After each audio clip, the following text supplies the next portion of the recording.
Hello and welcome to the Canada News with your host Gurdwara. Now let's have a look on the headlines. Ontario mandating vaccine policies at all long-term care homes. Toronto Mayor John Tory during a pop-up clinic at the Gate and Technical Institute said children 12 years old of age or older who go to school and their family members can take the dose of COVID-19 vaccine at any time. Newfoundland and Labrador Health Officer Rosen Xavier said 7 new cases of coronavirus were recorded in the province. Now news in detail. All Ontario long-term care homes will be required to have COVID-19 vaccination policies in the place for staff, the Ministry of Long-Term Care announced. The new policies will provide staff with 3 options. They can either provide proof of vaccination, proof of a valid medical exemption for the shot, or be required to take an educational course about the benefits of the approved vaccines. And the risk of not being vaccinated, Ontario will become the first province in Canada to make such a policy mandatory. The Ontario Long-Term Care Association said the vast majority of long-term care staff have embraced vaccination to protect their residents. For those without medical issues who are still reluctant, a mandatory education program will be helpful to correct misinformation and alleviate their concerns. Toronto Mayor John Tory during a pop-up clinic at the Danforth Collegiate and Technical Institute, children 12 years of age or older who go to school and their family members can take the dose of COVID-19 vaccine at any time. He also said that the city health partners will launch 50 more vaccine clinics in the coming days. It's a good news story, all good news, because we're really making great progress on vaccinations. But the good news when it comes to people 12 to 17 is that 30% of them, 30% so far, and it just started a week or two ago, 48,000 kids of that age have been vaccinated already. But this clinic here, run by the Toronto East Health Partners, led by the Michael Garron Hospital, which has done such a great job throughout the pandemic, this clinic is meant not only for people who are of that age, but it's focused on people who might be students here or at some of the neighboring schools in the East End. And I'm just here to really show my support for the fact that we're trying to get those younger people vaccinated as soon as possible, and to show my support for the Toronto East Health Partners who are putting this on. A lot of people working very hard today on a Saturday to get other people vaccinated. So we're encouraging people to come out. If you're 12 years old or older, and that goes all the way up, you can come out here and get vaccinated. There are walk-ups that are welcome, and there's a great team of people here to make it a comfortable experience for you. We're making progress as a city, well over 2 million vaccinations given now, but we've still got to keep going, because the higher up we get it, the more we're going to get close to that day when we can start to open things up across the city. And so people have to come out. If you've done it yourself and you know somebody who hasn't, then maybe you could give them a hand getting vaccinated. And I want to make sure I get this right here now. We have a text capacity now to answer questions and help people get booked. And if you text the word vaccine to 1-833-750-0888, there's all kinds of information there about where you can get vaccinated, because weekends are a good time to do this. People are working during the week, they're busy with the kids virtually learning, which hopefully will maybe come to an end as well and kids can get back to school, but they're busy doing that sort of thing. But a weekend is a good time, and there are clinics, 51 over the course of the weekend, being put on by different people, so there really is lots of opportunity to get vaccinated. I should tell you another number here is the kids 16 to 19, teenagers 16 to 19 have done a fantastic job, and 52% of them are vaccinated already. So we just want to get the rest of it done. So there's 30% of the 12 to 17 year olds, which means we got 70 to go, and there's 52% of the slightly older teenagers, and it means we've got about a half of them left to do as well. So please come out over the weekend, please get vaccinated. Vaccinations and the good news on most of the other health numbers are the things that are going to take us to the brighter days and to the summer that we're looking forward to, and to patios being open, and to stores being more open, and generally just getting back to life as normal. So we want to work hard at that. Newfoundland and Labrador Health Officer Rosen Xavier said 7 new cases of coronavirus were recorded in the province. He said that these cases were found positive due to close contact. He also said that there were 1,309 positive cases in the province. We are walking towards the 4th wave in Alberta, especially with the very fast reopenings that we are doing right now, and with B1617 variant that is present here already. Variants emerged basically in places where there was high level of cases and high level of spreads, like in UK, in US, in Brazil, now in India. So we don't have such a high level of spread here yet. So probably we didn't generate our homegrown variants yet here, but that's why. So they come from abroad. They come because people are traveling. By such an event as Stampede, when people come from other provinces and come from other countries, then there is a possibility of bringing new variants here, and it's also possible to mix variants or to mix cases. During the corona pandemic, where every section is facing challenges, there are social workers and volunteers helping to meet these challenges during this time. 900 volunteers from the bike brigade are also assisting Toronto residents by providing them food and other necessities during the pandemic. Okay, we've got one large for you. Thank you. Okay. People need help, and you can't help them staying at home. You can't help them behind a keyboard. You can't help them just sitting on your couch. There you go. Awesome. Have a good ride. Thanks so much. It started because of the pandemic. When you know that your time and effort can be better spent helping other people, how can you say no? Like, how can you? How are you today? Good, thanks. How you doing? I will see you. Ride safe. So my first ride for the brigade was April 4th of 2020, and I remember that because it was 3 days after my parents tested positive for COVID-19.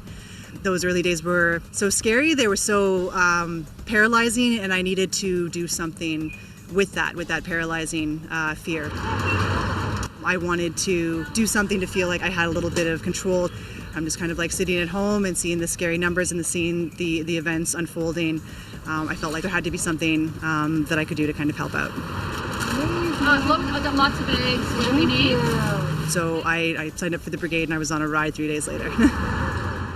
It's lessened a lot of the fear that I have around COVID, knowing that my community is here for me and that I can be here for the community. And it's been really good for my sense of humanity and my hope. One large. Thank you. Have a good ride. You can do that while you're waiting. Oh, perfect. Okay, cool. At the beginning of the pandemic, I was basically heartbroken because I lost my job that I was about to start, and I got let go from the job that I had been working. We don't happen to have any like pedal wrenches, do we? Oh, Danielle will. Yeah? Like, nobody ever asked us for tools, but you're here. I swear I didn't jinx it. I joined the bike brigade because it seemed like they were doing something that if I wasn't so lucky, I might need someone to deliver food to my door. And so I thought that it was important enough for me to get out there and just get on my bike. It feels like these threads are stripped, my friend. There was one drop I did where someone needed just like a sweater and a bottle of laundry detergent dropped to their house. The situation in COVID-19 in the province of Manitoba remains worrisome. Events during the third mandate wave in Canada, the number of ICU patients in Manitoba continues to rise and the death roll is staggering every day, even as Manitoba continues to streamline the vaccination process. There have been a few patients that, even at death's door and on their deathbeds, are in denial. There's this idea that we are somehow colluding with a conspiracy that this virus is not real. The makeup of the community is one that is self-reliant and believe that the less involvement you have with the government, the better off you are. With the kind of second wave that we had and this delayed onset, as you point out, of the third wave, how could we have delayed action? Jagmeet Singh Berrad, leader of Canada's Federal New Democratic Party, has apologized after a video surfaced showing him violating corona sanctions. A 45-second video shows a masked getting out of a car and grabbing another masked man. The other person in the video has been identified as Tarunveer Dhaliwal, who hails from NCDP, the leader's brother Ratan Singh, a member of the Ontario Provincial Parliament. He is said to be an executive assistant. In response to an email from the Jagmeet, he said he was sorry for what he had done. Like most Canadians, he said, I did my best to follow public health advice. Coming back from an event, I did not enough to follow the corona rules, which I regret. I will do my best to keep my family, my community and all Canadians safe. Jagmeet said, we cannot disappoint our guards. Police are searching for a suspect who shot and killed 25-year-old man at a Mississauga restaurant and injured his father, mother, brother and an employee. Police are asking people to help identify the suspect. Emergency personnel were called to Plaza after the incident at 7:19 p.m. in the Colgate and Ellen Erin Drive area. An identified man entered the restaurant and opened fire on staff. Police said the bullets hit the 56-year-old owner, his 44-year-old wife, two boys aged 22 and 25 and the 50-year-old employee. Police said the owner's 25-year-old son was pronounced dead on the spot. The rest of the injured were taken to trauma centers where their condition is said to be stable. A surveillance video shows the suspect standing outside the restaurant. After a few seconds, he does not show up. Police said the suspect may have gone inside the restaurant at that moment and opened fire on people. The suspect was wearing a hooded sweatshirt and a surgical mask over his face. The suspect was also seen running away from the restaurant after the incident. The coronavirus has had profound effect on the people around the world and countless people have lost their jobs because of it. In Canada, the situation is even worse. People are worried about how to save themselves in this dire economic situation. Of course, the government is making many big claims to help the people, but under the circumstances, these actions are not enough. For me to pinpoint what's going wrong, I need to have feedback, and not hearing back is just compounding the problem. One big struggle during COVID times is networking. Everyone says that you have to meet people, you have to network, but in these times, nobody's willing to meet you. Nobody is as approachable as they used to be back in the day. Of course, the market is also big, but there are only few candidates that would be chosen. It really depends on the industry that they're actually applying for. So at the very least, if you apply for a role, you should get an email back. I'm sorry to say that isn't always the case, and I think that that's what a lot of applicants are seeing today. It does go on, I'll be honest with you, it does. I don't think it is probably as much as people may think. It's very challenging mentally when you apply for jobs and you don't hear back. I have a family, I have 2 children, and I have bills to pay. Right now I'm thankful that there is CRB, but once this finishes in September, I don't know what I will do. We tend to be looking at just the physical impact of COVID. What we tend not to pay attention to is the psychological impact of COVID. And that's all tied to the consequential pieces of it, right? Like the inability to socialize, the inability to work. All those things that are generally helpful are going to make us more depressed and more anxious. Various cases remain a concern in Canada, although their numbers are declining, but this does not mean that their spread is limited. Dr. Gasprovis also warned of the growing danger of the new variants of the COVID and said the sanctions could be tightened if conditions worsened. Dr. Fitzgerald is taking some well-deserved time off this weekend, and she will be back for the regular briefing on Wednesday, as will the ASL interpreters. Since the media advisory yesterday, we have 7 new confirmed cases of COVID-19 in our province. In the Eastern Health Region, we have 1 male over the age of 70 and 1 female over the age of 70. These cases are close contacts of a previous known case and are connected to the cluster in Central Health Region. In the Central Health Region, we have 1 female under the age of 20, and this case is a close contact of a previously known case and is connected to the cluster in the Central Health Region. In the Western Health Region, we have 3 new cases in females under the age of 20 years of age and 1 female between 20 and 39 years of age. These cases are close contacts of a previous known case. There have been 3 new recoveries in Central Health, leaving 104 active cases in the province. Our current case count is 1,309. 3 people are in hospital due to COVID-19, and 146,081 people have been tested in our province to date. The investigation into the cluster of cases in the Central Health Region is ongoing. As of now, there are 64 confirmed cases associated with this cluster and 1 probable case for a total of 64 cases That's 63 confirmed cases and 1 probable case. The source of infection remains under investigation. We have a cluster in the Western Health Region, in the St. George's, Stephenville, Port-au-Port area. We call this briefing today because of this emerging COVID-19 cluster in St. George, Stephenville, and the Port-au-Port area. We now have 11 confirmed cases and 3 presumptive cases in this region without an identified source. Effective 4 p.m. today, we are moving communities in this area in the Bay St. George region on the west side of the Trans-Canada Highway to Alert Level 4. This includes the towns of St. George's, Stephenville Crossing, Stephenville, Port-au-Port East, and all towns on the Port-au-Port Peninsula. This also includes communities along routes 460, 461, 462, 463, and 490. In terms of Alert Level 4, to remind you, in terms of public spaces and gatherings, work from home where possible. Stay within your household bubble whenever you are not at work or school. You can expand your bubble by a small amount to connect with immediate family members when necessary, bring in caregivers, or to support isolated people. Gatherings are not permitted except for religious and cultural ceremonies. Gatherings at funerals, burials, weddings, and religious and cultural ceremonies are limited to no more than 10 people, including the officiant, and physical distancing must be respected. Public visitations and wakes are prohibited. In terms of outdoor recreational activities in Level 4, outdoor playgrounds and equipment can be used where operators allow. Gym and fitness facilities, yoga studios, swimming pools, tennis and squash facilities, arenas, and dance studios are closed. Group and team sports, arts and recreational activities are suspended. Performance spaces are closed.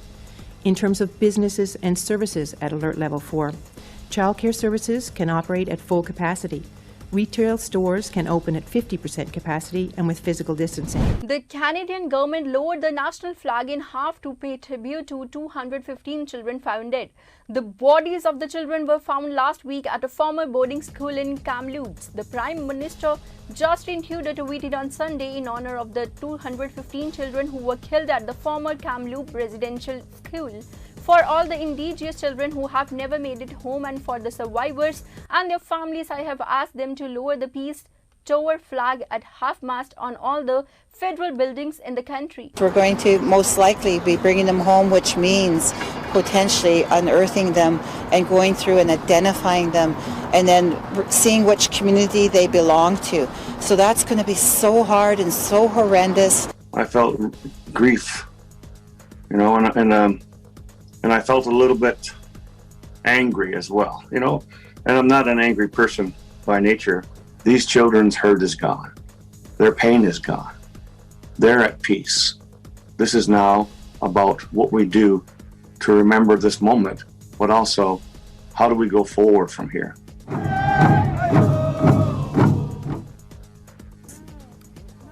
We're still in the 4 days of mourning for a lot of Indigenous families, so we don't need to see action tomorrow. We need to see support.